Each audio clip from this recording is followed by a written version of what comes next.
I am Abigail, 29 years old. And on a day that should have been marked by solemn grief and familial support, I stood alone at my baby Emily's funeral, while my parents, Margaret and Richard, chose instead to attend my brother Jason's pool party. Emily was only 6 months old when that silent, cruel thief took her from me. As I watched her tiny white casket being lowered into the ground, a single phrase sharp and cold echoed in my mind. My mother's words, "It's just a baby. Your brother's party matters more." That day, something inside me shattered beyond repair. Before I tell you the full story, let me know in the comments where you're tuning in from. It's a story about family betrayal, one that might just make you rethink who truly deserves your loyalty.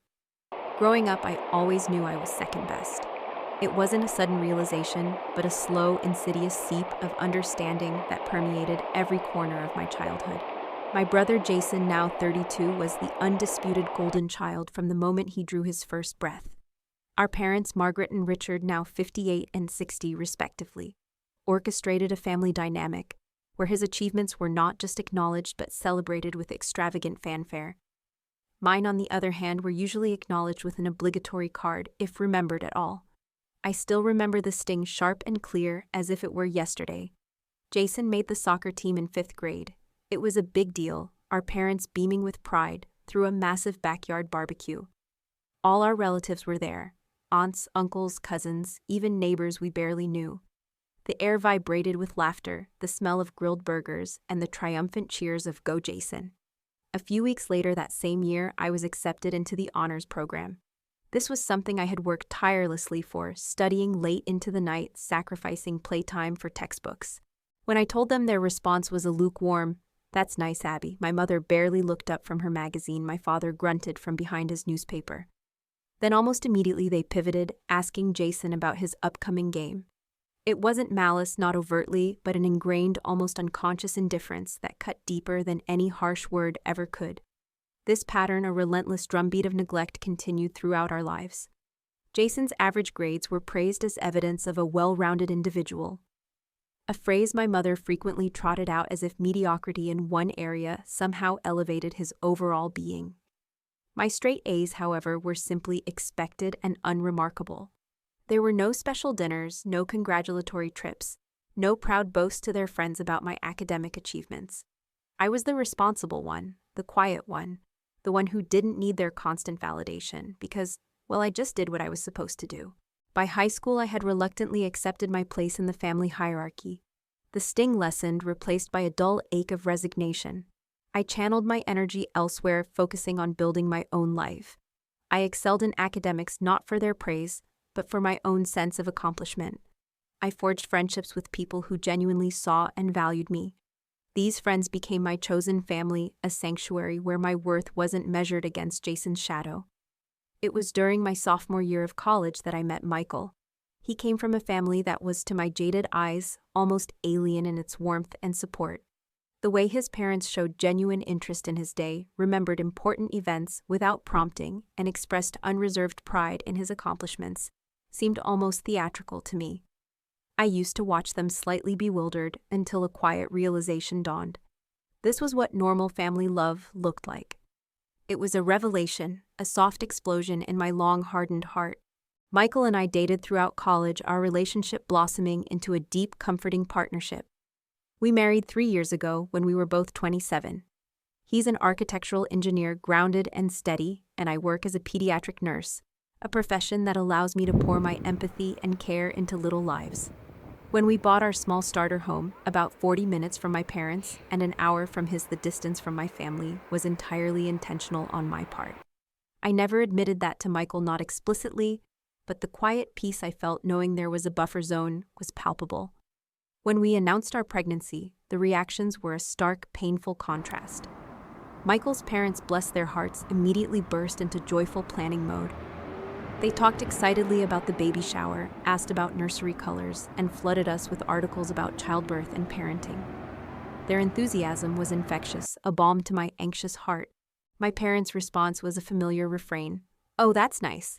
Did Jason tell you he might get promoted at the firm?" The shift was so seamless, so automatic, it was almost comical, if it hadn't been so deeply hurtful. They did attend the baby shower that my in-laws meticulously organized, but their presence was more of a formality than genuine engagement. Most of the time, they were huddled in a corner, talking loudly about Jason's recent vacation to the Bahamas. I watched them, a knot tightening in my stomach, knowing deep down that nothing had changed and perhaps nothing ever would. Jason's life, of course, had always followed a predictable pattern of effortless success, largely funded and facilitated by our parents. After college, he joined a prestigious marketing firm, bought a luxury condo, and dated an increasingly attractive parade of women. Each milestone, each acquisition, each new relationship was celebrated lavishly by our parents. When he purchased his condo, they had helped with the down payment, a significant sum. They never once offered me similar assistance, despite my mountain of student loans. When I dared to mention this discrepancy, once my mother had waved a dismissive hand, saying, "Jason has a more expensive lifestyle to maintain. You and Michael are more practical people." Practical. That was their word for less important for our heart. For not worth investing in. Emily was born on a snowy January morning, a tiny beacon of pure, unfiltered joy. She had Michael's dark curly hair and my bright blue eyes. Holding her for the first time, a fierce protective love surged through me, so intense it physically hurt. Michael and I just stared at her, mesmerized by this perfect little being. Michael's parents arrived at the hospital within hours, bearing gifts, their eyes brimming with tears of joy, radiating so much pure happiness. My parents came the next day. They stayed for exactly 45 minutes, a hurried, almost perfunctory visit, and left when my mother remembered. She had a hair appointment. No tears, no lingering glances, just a polite, distant acknowledgement. Over the next 6 months, Michael's parents became a lifeline. They visited weekly sometimes, just to give us a break so we could nap or have dinner alone. They took thousands of pictures of Emily, documenting every tiny movement, every new expression. They created a special photo album, a tangible record of their devotion, and constantly told us what a beautiful family we were. Their love was a warm blanket, a stark contrast to the cold indifference of my own parents. My parents visited exactly twice. The first visit was 3 weeks after Emily's birth, prompted only because my mother's book club friend insisted on seeing the baby. The second was when they happened to be in the area for one of Jason's work dinners. They held Emily awkwardly, as if she were a ticking bomb that might go off at any moment, and seemed visibly relieved when she started crying, and I took her back. Their discomfort was palpable, their lack of connection heartbreaking. Despite their indifference, I clung to a desperate hope that somehow this grandchild, this new life, would soften them. I sent them weekly photo updates of Emily's milestones. Her first gummy smile, her first time rolling over her delighted first laugh. My mother would occasionally respond with a simple thumbs up emoji. My father never responded at all. The silence was deafening, a constant reminder of where I stood in their eyes. 2 months before Emily died, Jason announced his engagement to Stephanie, a pharmaceutical sales representative. He'd been dating for only 8 months. Immediately, my parents plunged into planning an elaborate engagement party. My mother called me daily with updates: the venue, the menu, the guest list. Each call was a fresh stab, a reminder of the energy and joy they reserved exclusively for Jason. The party was scheduled for the same weekend as Emily's dedication at our church, a ceremony my parents had already committed to attending, at least in words. When I reminded my mother of the conflict, her voice was laced with an almost casual disregard. "Oh, we'll have to miss the baby thing. This is Jason's engagement, Abby. That's a once-in-a-lifetime event." A baby dedication only happens once too, I wanted to scream. A life, Emily's life, only happens once. But I swallowed the words, as I had so many times before. What was the point they would never understand? A week before Emily died, she developed a slight cold. Nothing serious, just a runny nose and some congestion. I took her to her pediatrician, who assured me it was a minor viral infection that would resolve on its own. Still, I took a few days off work, a maternal instinct to hover and protect, to care for her. By the weekend, she seemed better, eating normally and smiling her sweet gummy smile that always melted my heart. I had no way of knowing those would be our last days together. No way of knowing that the universe was about to shatter my entire existence. It was a Tuesday night when our world collapsed. Michael and I had put Emily to bed around 8 p.m. after her evening bottle. She had been completely normal that day, babbling, playing with her favorite stuffed rabbit, eating well. We had dinner, watched an episode of a show we'd been following, and went to bed around 11 Segulisfo. The baby monitor remained silent all night. Too silent. When I woke at 6:00 a.m. for my early shift at the hospital, something felt profoundly wrong. Emily usually woke around 5:00 for a feeding. A cold dread seeped into my bones. I went to her nursery, the room we'd painted a soft yellow with whimsical woodland creatures on the walls. In her white crib, surrounded by the stuffed animals given to her by Michael's parents, Emily lay still. Too still. Emily. I whispered my voice, a thin, reedy sound I barely recognized. I touched her cheek. It was cold. What happened next exists in my memory as disjointed fragments, a horror film playing on a broken projector. My screams raw and guttural, waking Michael, his footsteps pounding down the hallway, the sickening thud of him hitting the floor, his hands strong and desperate, pushing me aside to perform CPR on our daughter's tiny body.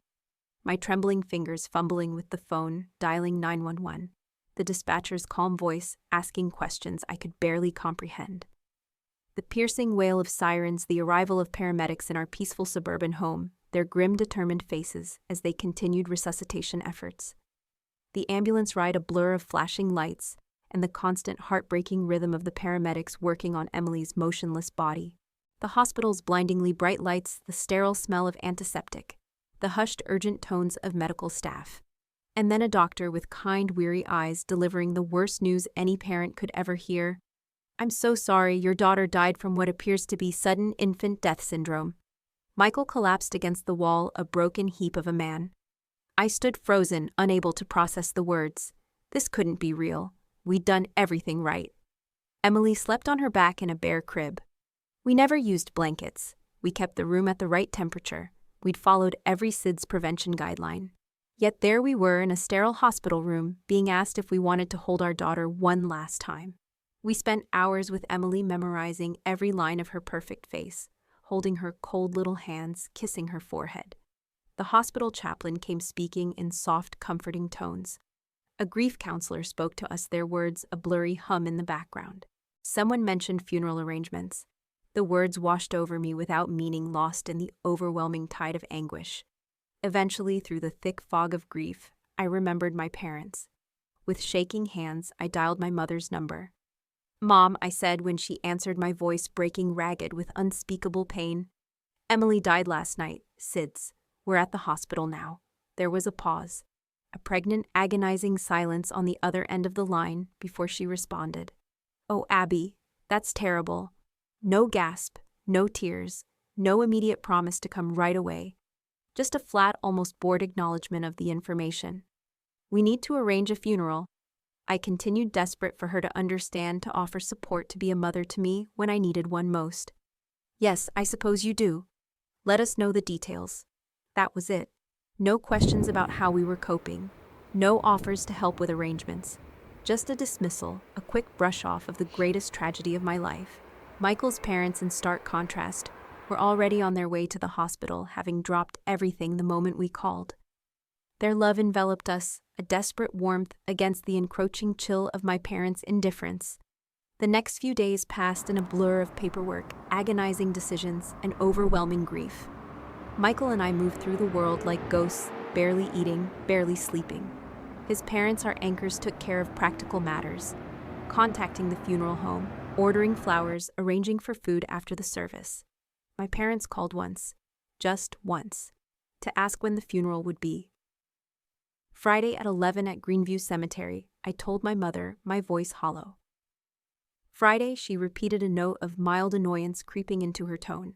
"Oh dear, that's the day of Jason's pool party to celebrate his engagement. We've already committed to that."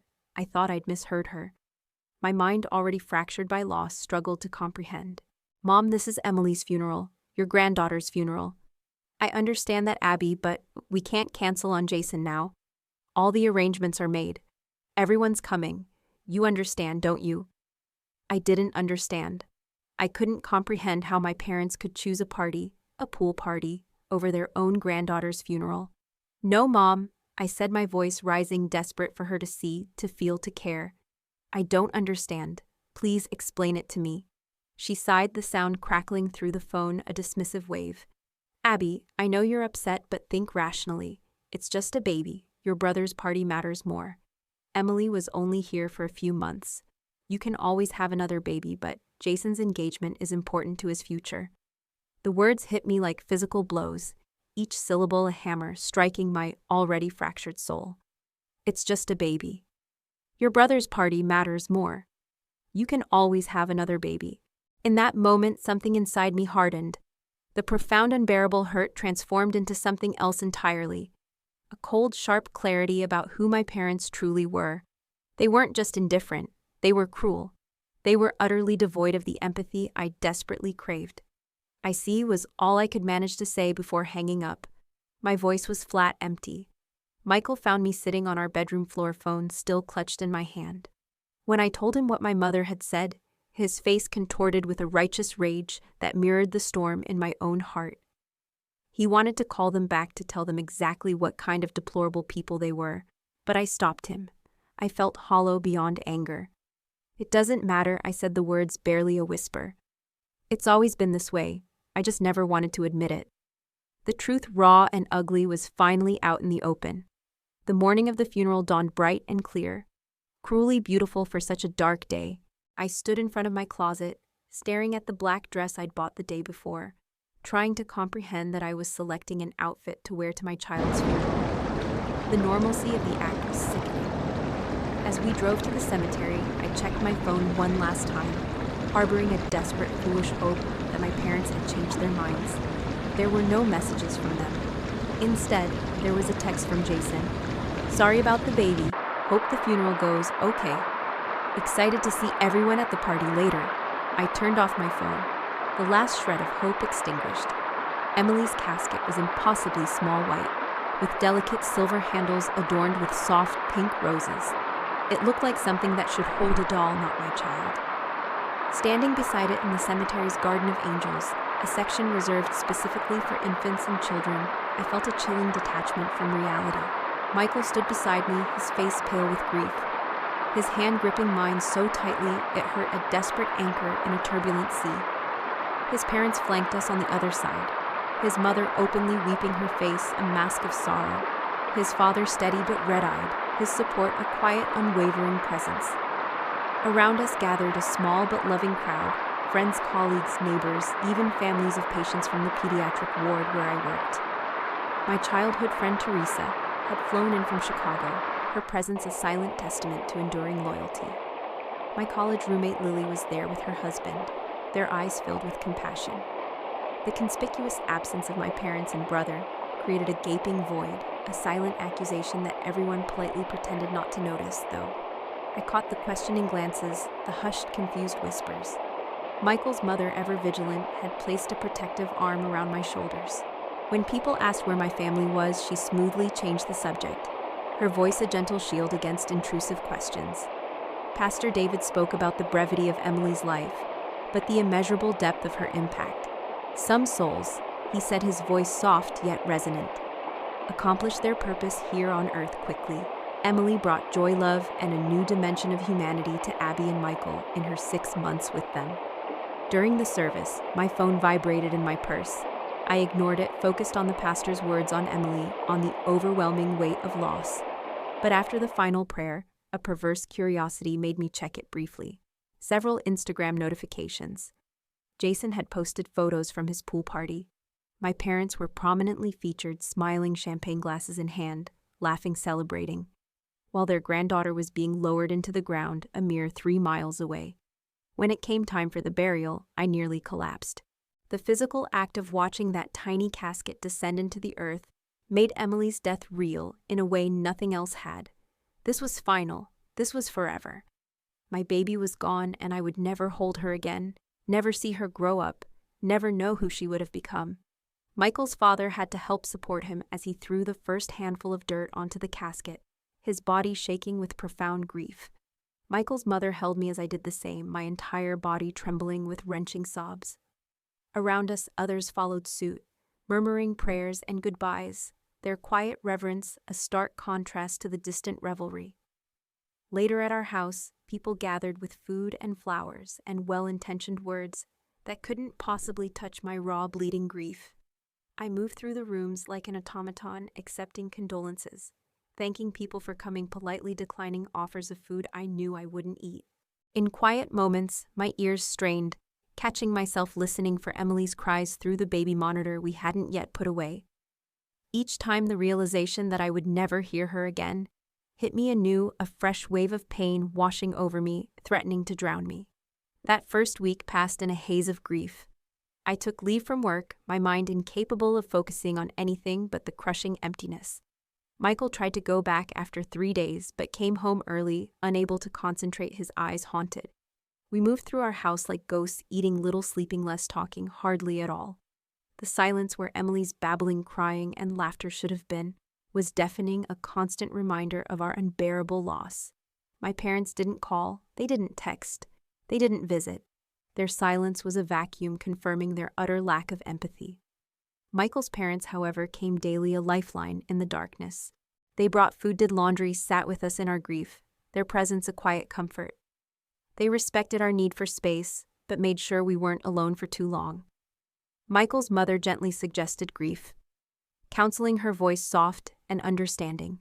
His father, ever practical, helped with the mountain of paperwork that follows a death.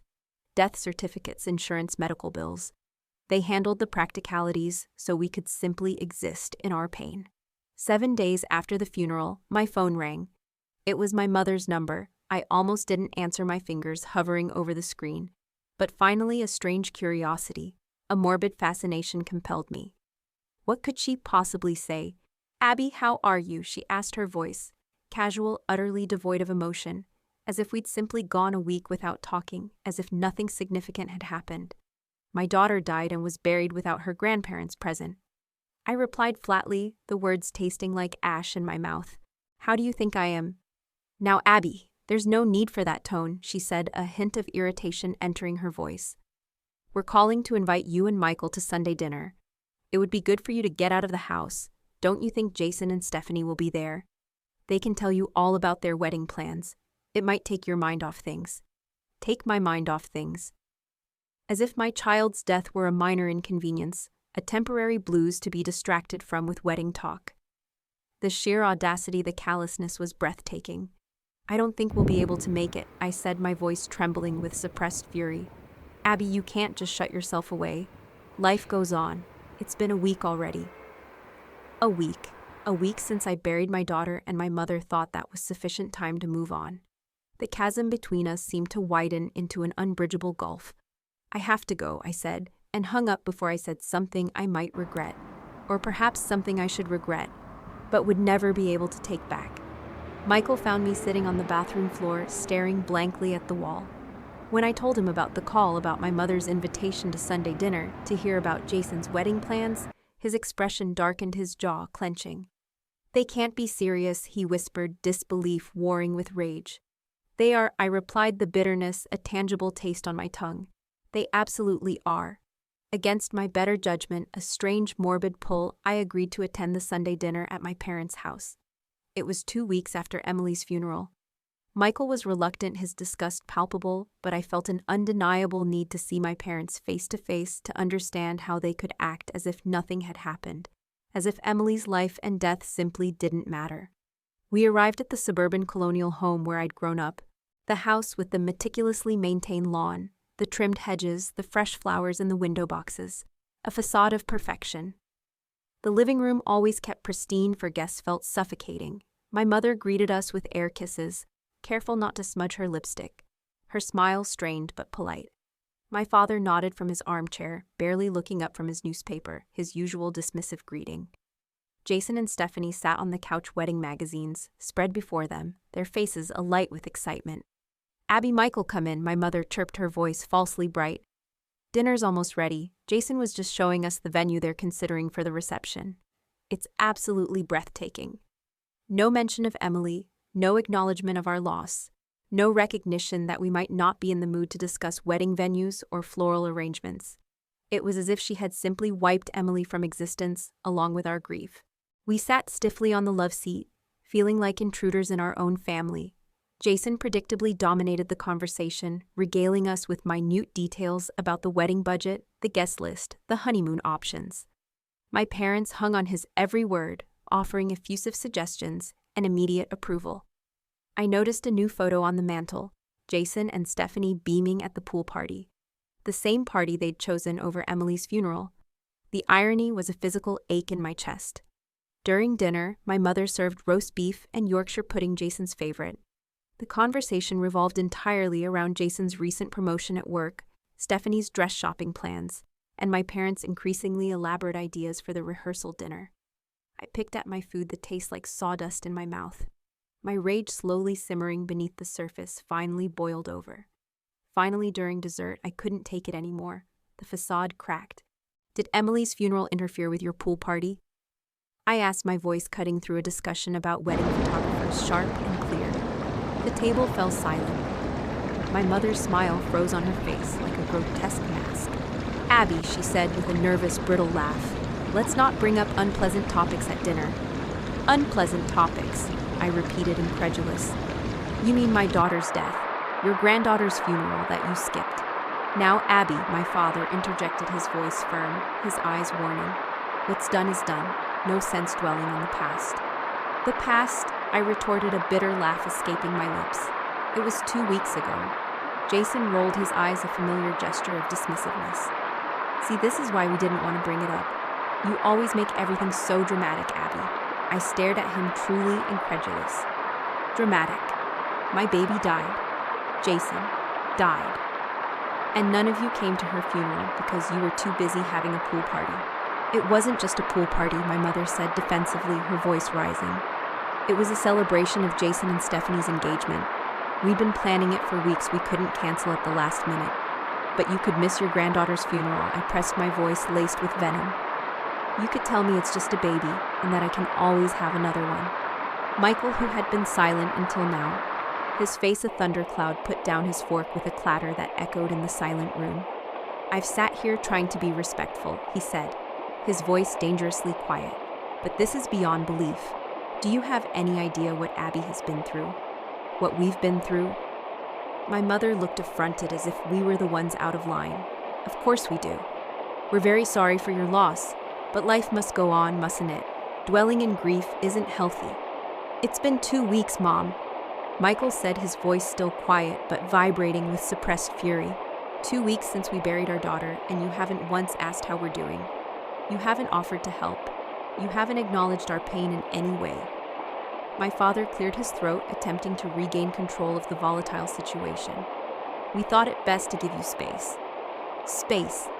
I laughed bitterly, a harsh, humorless sound. Is that what you call it? Because from where I'm sitting, it looks like indifference. It looks like you care more about Jason's engagement party than your own granddaughter's death. That's not fair, Abby, Jason interjected, looking genuinely annoyed. Mom and Dad had already committed to my party. They couldn't be in 2 places at once. They made a choice, Jason, and they chose you, as they always have. A tense, suffocating silence fell over the table. Stephanie looked profoundly uncomfortable, her gaze fixed intently on her plate, clearly wanting to disappear. Actually, my mother said, finally breaking the silence, her voice almost a whisper. Several relatives asked where we were during the funeral. We told them we couldn't attend due to health issues. Your father's back, you know. The revelation hit me like a physical blow. They had lied. Not just to us, but to the entire family. They were ashamed enough to lie about their absence to concoct a flimsy excuse, but not ashamed enough to actually show up for their granddaughter's funeral. You lied, I whispered, the words barely audible. Well, we could hardly tell them we were at a pool party, could we? My mother replied, as if this were perfectly reasonable, perfectly logical. People wouldn't understand. I don't understand, I said, standing up, my chair scraping loudly against the floor. And I never will. Michael and I left without finishing dessert, the lemon cake I used to love, now a symbol of their callous disregard. In the car, he held my hand as I sobbed, the full devastating weight of my family's betrayal finally hitting me. The anger was still there, but beneath it lay a bottomless well of sorrow for the family I thought I had, and for the child they never truly valued. Over the next month, our marriage strained under the dual burdens of grief and family tension. The silence of Emily's absence was a constant presence, a heavy shroud that covered our home. Michael and I began seeing a grief counselor who specialized in infant loss, Dr. Patrice. She was a calm, empathetic presence, guiding us through the treacherous landscape of our pain. During one session, Dr. Patrice asked about our support systems. "Michael's family has been incredible," I said, my voice thick with emotion, mine less so. When I explained what had happened, the deliberate choice my parents made, Dr. Patrice's professional demeanor slipped, momentarily revealing a flicker of genuine shock before she composed herself. "That sounds incredibly painful," she said carefully. "Have you always felt that your parents favor your brother?" That question, so simple yet so profound, opened a floodgate. Week after week, I unpacked a lifetime of subtle and not-so-subtle favoritism. The missed dance recital because Jason had soccer practice. The forgotten birthdays because they coincided with Jason's events. The college fund that was half the size of Jason's, because as my mother once blithely stated, girls usually get married and have a husband to take care of them. Each memory, each discarded feeling bubbled to the surface, illuminated by the cold light of truth. Dr. Patrice introduced terms like golden child and scapegoat. She explained the insidious dynamics often found in narcissistic family systems. With each session, I gained profound clarity. This wasn't just about the funeral, I realized. This was about a lifetime of being treated as less than, of having my experiences minimized. My achievements overlooked, my needs dismissed. The funeral was simply the culmination, the ultimate, most profound dismissal of my most devastating loss. "What do I do with this knowledge?" I asked Dr. Patrice during our 6th session, my voice raw with the weight of my newfound understanding. "How do I move forward?" "That depends on what you want," she replied, her gaze steady. "Some people choose to maintain limited contact with boundaries. Others find they need a clean break. What feels right to you?"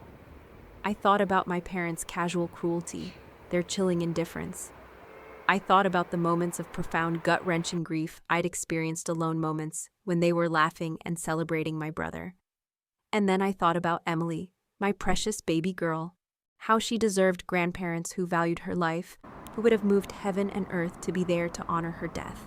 "I think," I said slowly, the words forming a solid resolve, "I need them to understand what they've done, not just to me, but to Emily, to her memory."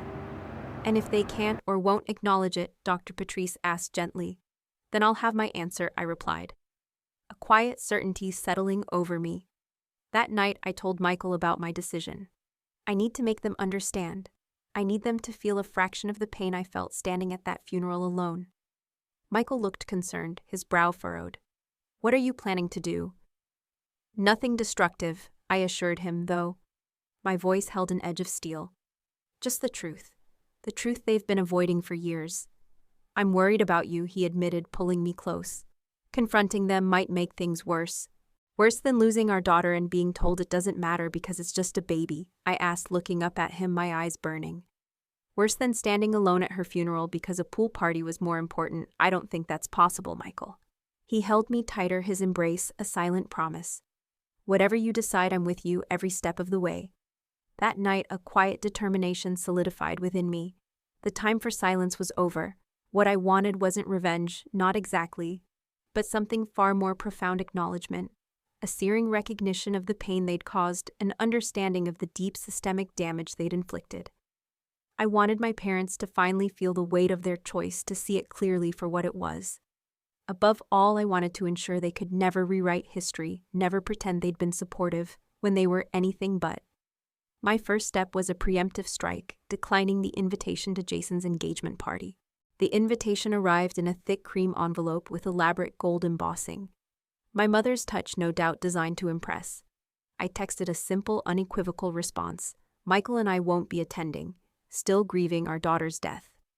The phone calls started immediately, a frantic barrage of guilt and manipulation. First my mother, her voice sharp with indignation. Then my father, his tone heavy with paternal authority. And finally, even Jason. "Abby, you can't miss Jason's engagement party," my mother insisted. "Family needs to stick together during these events." "Family needed to stick together at Emily's funeral too," I replied, my voice steady. "That's different," she said dismissively. "This is a happy occasion." "I'm not in a place to celebrate right now," I stated, refusing to engage further. "It's been over a month, Abby. You need to move on."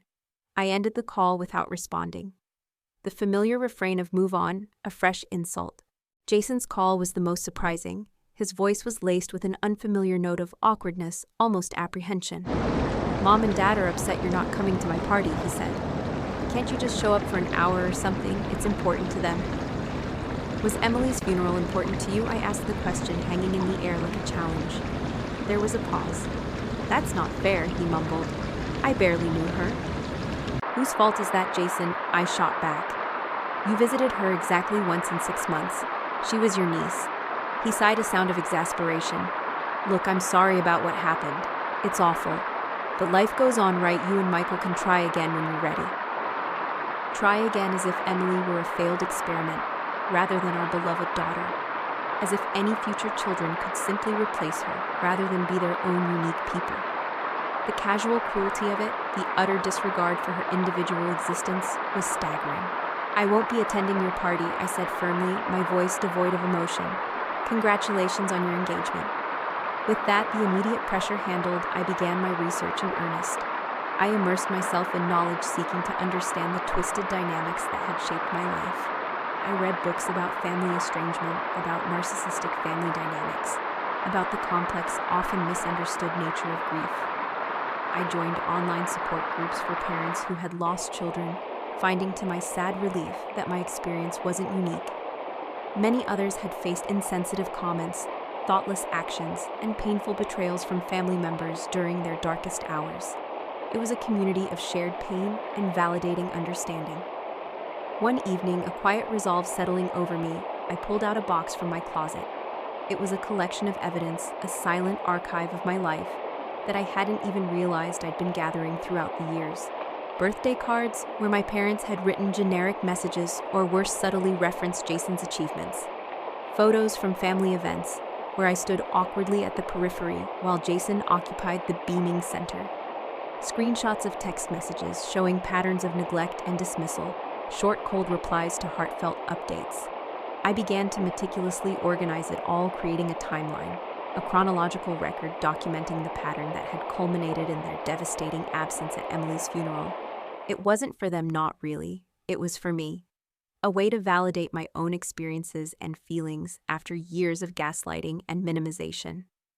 It was proof that I wasn't imagining things, that their indifference was a systemic, undeniable truth. Next, I reached out to extended family members, aunts, uncles, cousins, those who had attended Emily's funeral, and I suspected had noticed my parents' conspicuous absence.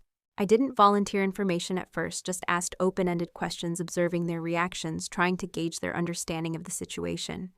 "We were told your father's back was acting up," my Aunt Judith said during our phone call, her voice hesitant, "and that your mother needed to stay home to care for him." "Did that explanation seem odd to you?" I asked quietly, holding my breath. There was a pause on her end, a beat of uncomfortable silence. "Well, yes," she admitted finally. "I remember thinking it was strange they couldn't make it even for a short time. But who am I to question everyone grieves differently?" "What if they weren't grieving at all, Aunt Judith?" I asked, my voice barely above a whisper. "What if they were at Jason's pool party instead?" The silence on the line was deafening, heavy with shock. Similar conversations with other relatives revealed the full extent of my parents' deception. They told consistent lies, carefully crafted narratives to explain their absence, creating a facade where they were victims of circumstance, rather than people who had made a deliberate, cruel choice. The truth, when revealed, was devastating, but also empowering. Their carefully constructed narrative was crumbling. After 2 months of meticulous preparation, of building my emotional armor and gathering my evidence, I was ready for the final, most crucial step. I texted my parents, "I'd like to meet with you to discuss moving forward from everything that's happened. Just the 3 of us. This Sunday at 2 p.m. at your house." My mother replied almost immediately, her usual casual tone restored. "Wonderful. I'm so glad you're ready to put this behind us. I'll make your favorite lemon cake." The casualness of her response, the blithe assumption that I wanted reconciliation without acknowledgement that I was simply getting over my grief, only strengthened my resolve. She still didn't get it, but she would. The night before the meeting, Michael held me close as I rehearsed what I wanted to say, my words, a lifeline, in the storm of my emotions. "Are you sure about this?" he asked, his voice laced with concern. "You don't owe them an explanation for cutting contact if that's what you decide to do." I'm not doing this for them. I explained, the clarity in my voice unwavering. I'm doing it for me, for Emily. I need to speak my truth to stand up for her memory. If I just disappear from their lives, they'll rewrite the narrative. They'll tell everyone I was too consumed by grief, too unstable, too unreasonable. I need to make it clear exactly why I'm making this choice. I understand, he said, his grip tightening. Just remember, whatever happens tomorrow, you have people who love you, who really love you. I held him tighter, grateful for his unwavering support, his quiet strength that was always there for me. The next morning, I placed a framed photo of Emily in my purse, a professional portrait we'd had taken when she was 4 months old, her blue eyes bright, a gummy smile lighting up her face. Beside it, my meticulously organized documentation and the letter I'd written expressing everything I needed to say. I dressed carefully, deliberately, in a soft blue blouse, Emily's favorite color to watch, and the delicate silver necklace with her birthstone that Michael had given me after her birth. Each item a silent testament to her life, her memory, and my resolve.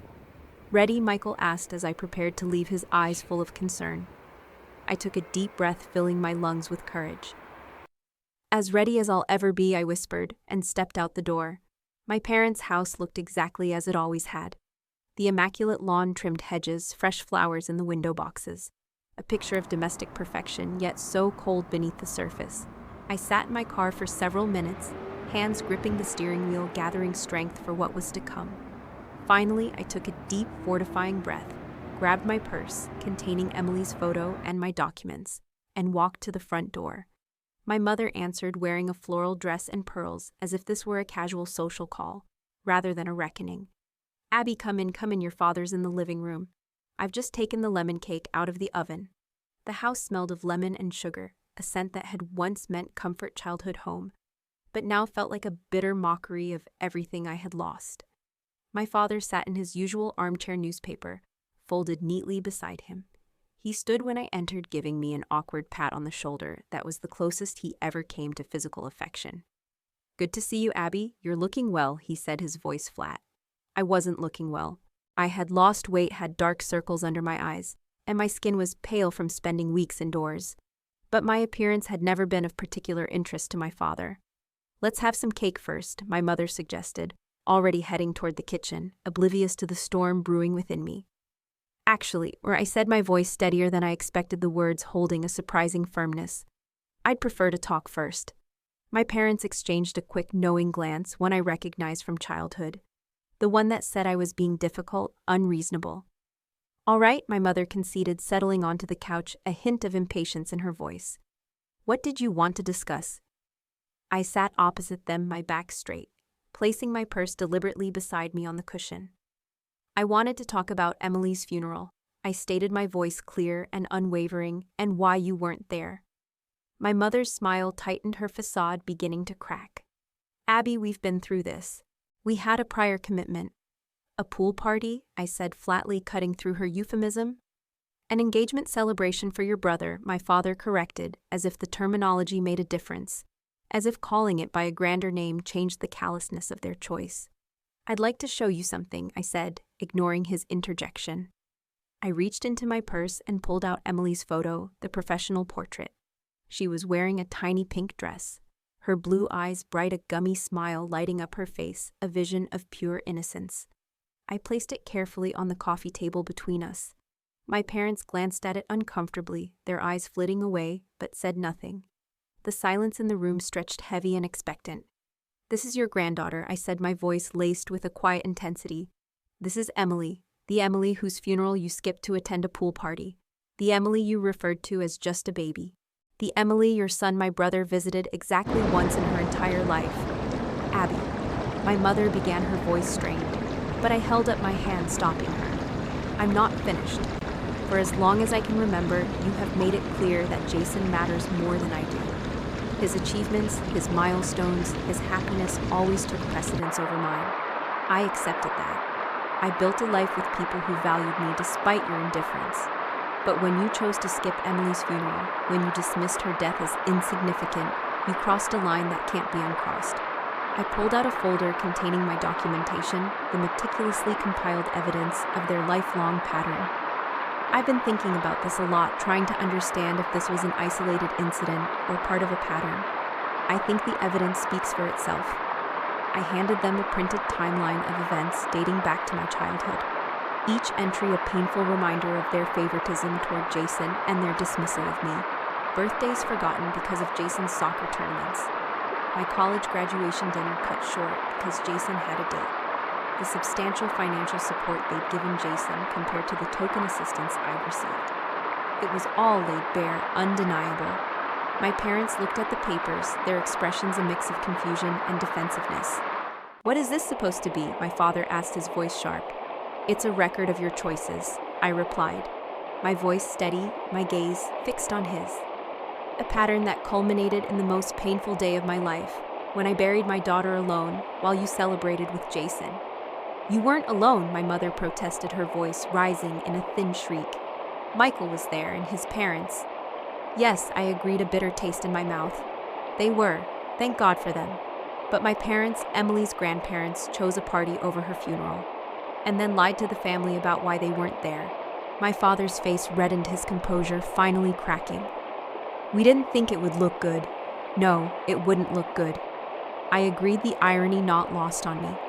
Because it wasn't good. It was cruel. It was selfish. It was the clearest possible statement of your priorities. I pulled out my phone and showed them the screenshots I'd saved, the damning Instagram posts from Jason's party timestamped during Emily's funeral service.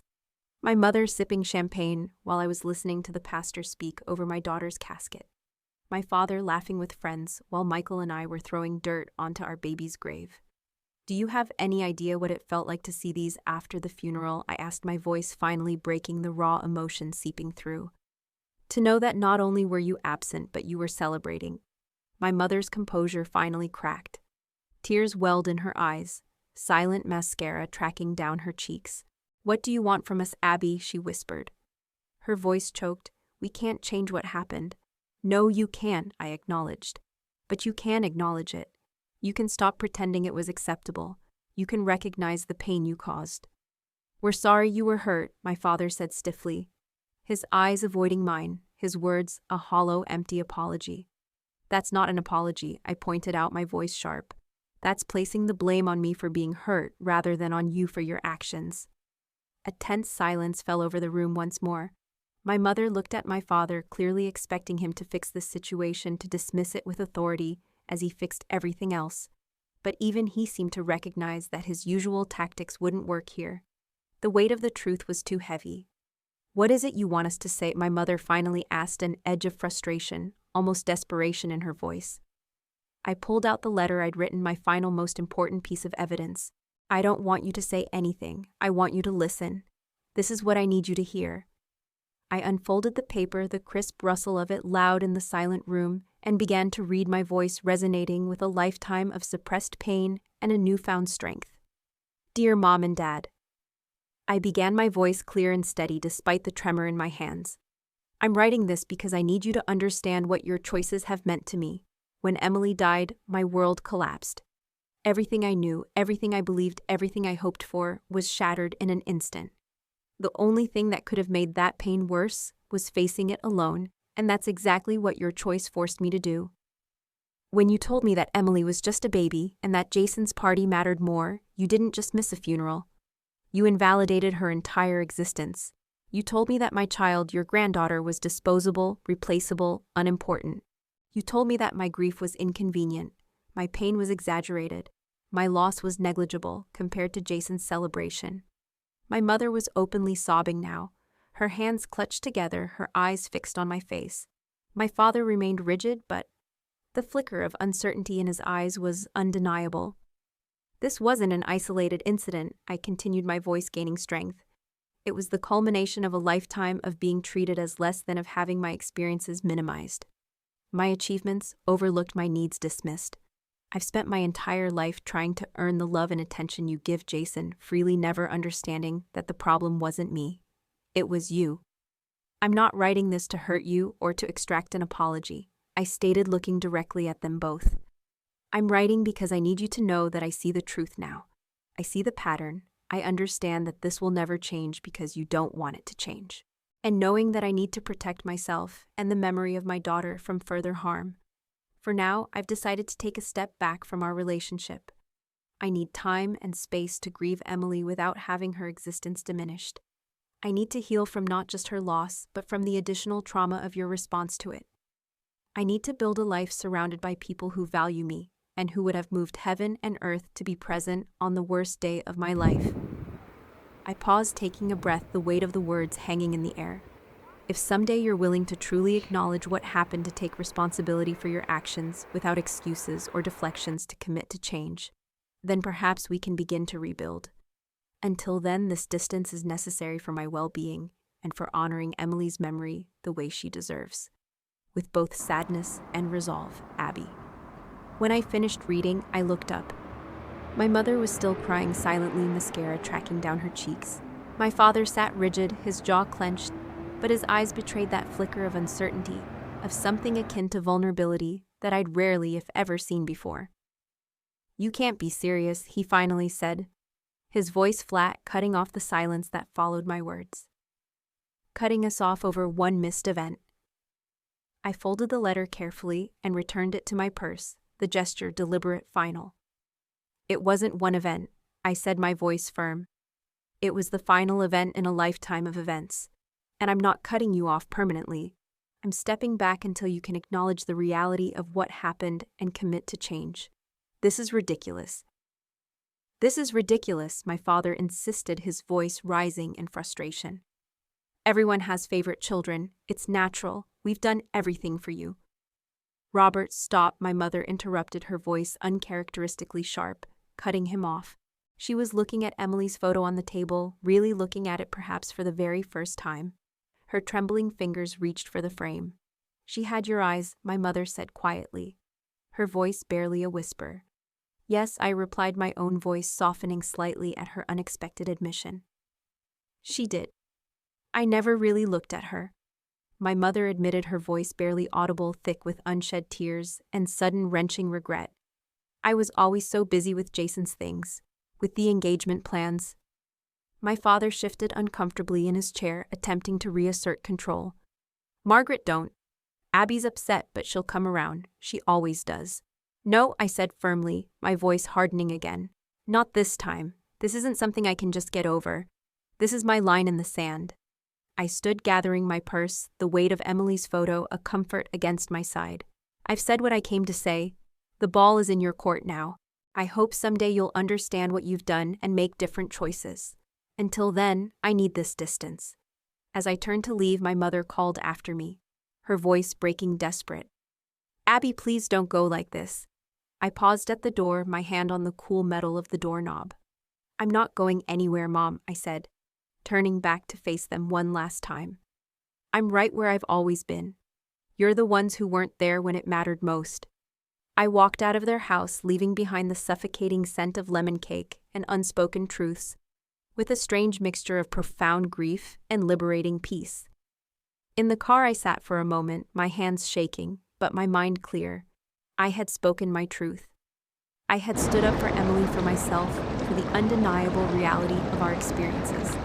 Whatever happened next was up to them. I had done what I needed to do. As I drove home, my phone began ringing with notifications. Jason, apparently informed of our confrontation, was sending angry texts accusing me of upsetting our parents unnecessarily, of being dramatic. Yet again, but then something else began to trickle in. Several extended family members were sending messages of support. They'd learned the truth about the funeral, either from my direct conversations with them or through the family grapevine. My Aunt Judith's message stood out. "I had no idea, Abby. No idea they chose a party over Emily's funeral. I'm heartbroken for you and ashamed of my brother. Whatever you need, I'm here." By the time I reached home, word had clearly spread through the family. The narrative my parents had so carefully constructed was crumbling under the weight of truth. They would need to face not just me, but the judgment of the extended family who had believed their lies. It was a small victory, but a victory nonetheless. Michael was waiting for me, concern etched across his face. I sank into his arms, emotionally exhausted but oddly peaceful. "I did it," I said, my voice hoarse. "I said everything I needed to say, and now we wait." Either they'll recognize what they've done and try to make amends, or they won't. Either way, I've done what I needed to do for Emily, for myself.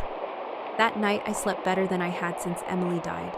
Not because the grief was gone, it would never be gone, but because I'd lifted the additional burden of pretending my parents' behavior was acceptable. I'd honored Emily by insisting her life and death mattered regardless of what they believed.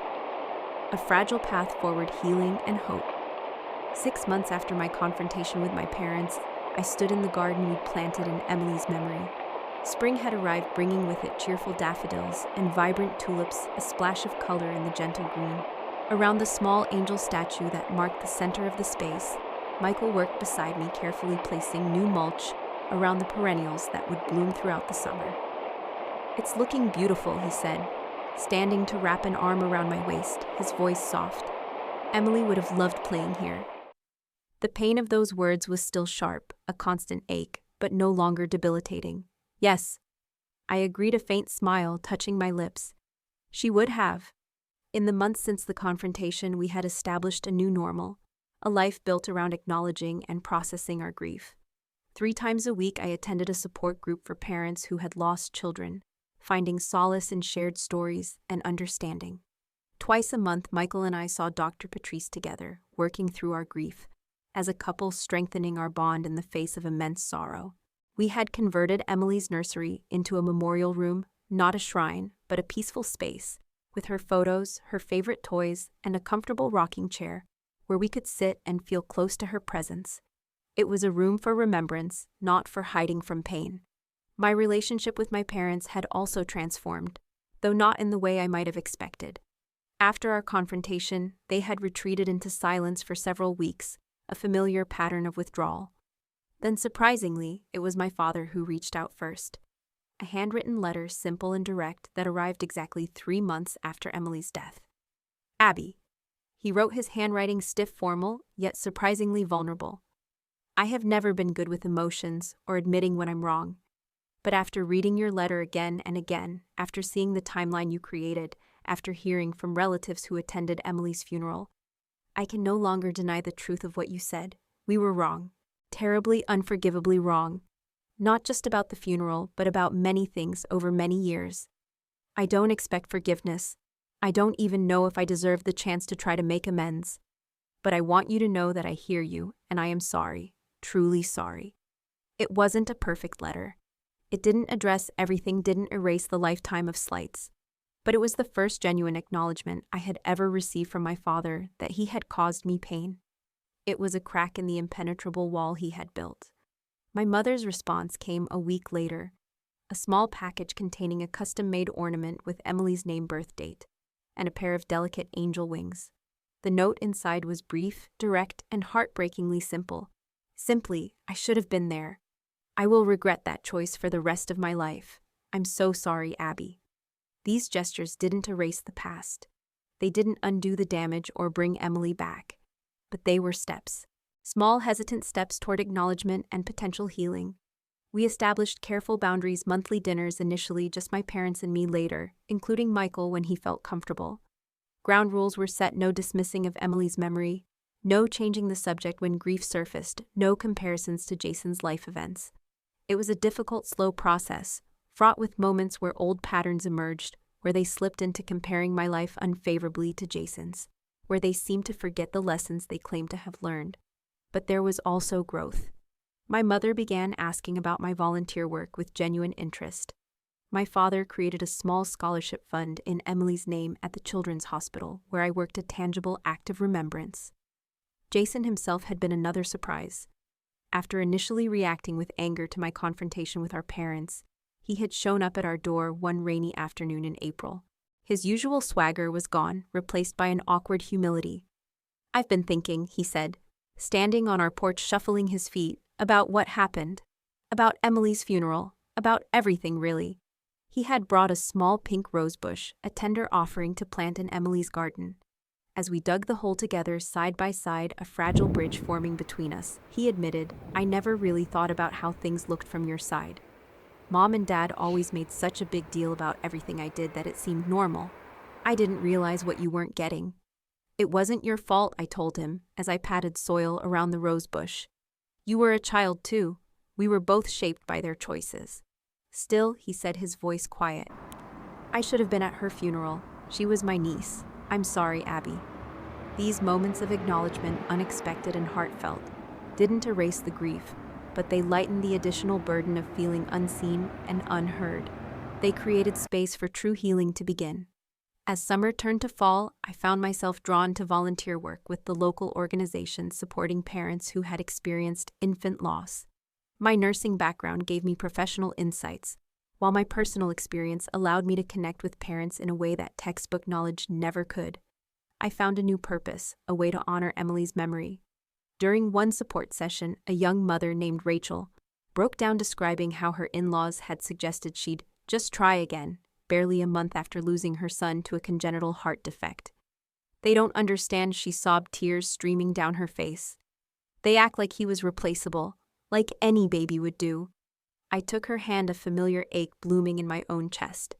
I understand, I said, my voice gentle. My parents missed my daughter's funeral for a pool party. They told me she was just a baby, and that my brother's engagement celebration mattered more. Rachel's eyes widened, recognizing the shared pain. What did you do? She asked, leaning forward. I stood up for my daughter's memory, I said. I made them face what they'd done, and then I focused on healing myself with or without their understanding. Did it help standing up to them? She asked. I thought about it carefully, choosing my words. It didn't bring Emily back. It didn't erase the pain of burying her alone, but it honored her. It said to the world, her life mattered, her death mattered, and that helped me heal. Working with these parents became my purpose, not replacing Emily. Nothing could do that, but creating meaning from the devastation of her loss. Each family I helped was a tribute to her brief life, a way of ensuring that her impact continued. Michael and I began tentatively discussing the possibility of another child. Not to replace Emily, we were clear with each other and our therapist about that, but to expand our family, to create new life in the shadow of loss. The conversation was fraught with fear and guilt. Would loving another child somehow diminish our love for Emily?